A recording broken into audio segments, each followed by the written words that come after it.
અને આપણે એવું વિચાર્યું હોય કે નામ સ્મરણ કરવાથી ફળ ના મળે, મળે.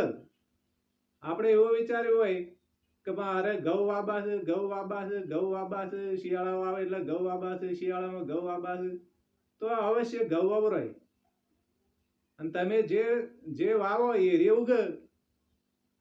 એટલે વડીલો અમારે એવું કહેતા કે ભાઈ આ કળિયુગમાં ગાયના હેગડા ઉપર રહીનો દોણો ઉપર ઠેરે એટલી ઘર મન કાબુમાં રહે તો તમને ભગવાન પ્રસન્ન થાય. પણ એક ક્ષણ ભાર આપણું મન કાબુમાં રહેતું નથી. એટલે તમે જેવી રીતે નામ સ્મરણ થોડું થોડું કરો ને તો એનું અવશ્ય ફળ તો મળે જ. ધારો કે ઘઉં વાયા હોય, બાજરી વાય, જેને જેવી મજૂરી કરી હોય એવું પાકે. કોઈને 25 મણ થાય, કોઈને 50 મણ થાય.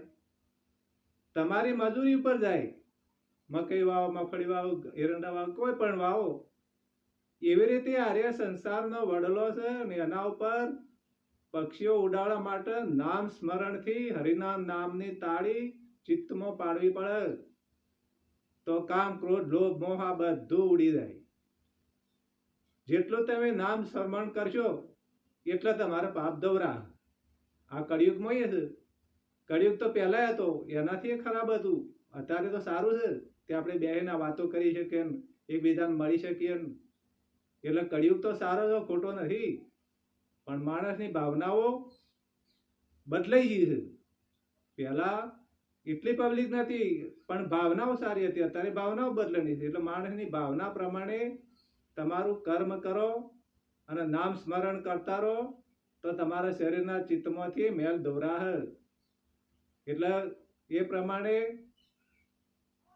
રામકૃષ્ણ પરમહંસને પણ એમના શિષ્યોને એવું શીખવણ આપી હતી કે ભાઈ વડલા પર ગમે એટલા પક્ષી બેઠા હોય પણ એને ઉડાડવા માટે હરિની નામની તાળી પાડવી પડે. એટલે એવી રીતે તમે ભગવાનનું નામ સ્મરણ કરો. જે તમે જેટલું મજૂરી કરો એટલું તમારું પાકશે. જેવી મજૂરી, કોઈને 25 મણ થાય, કોઈને 50 મણ થાય, કોઈને 100 મણ થાય. આ હરી મજૂરી છે એક જાતની. ભગવાનના નામની મજૂરી છે. એટલે સંતો બૂમો બૂમો ભવિષ્ય સુધારો તમારું. જય શ્રી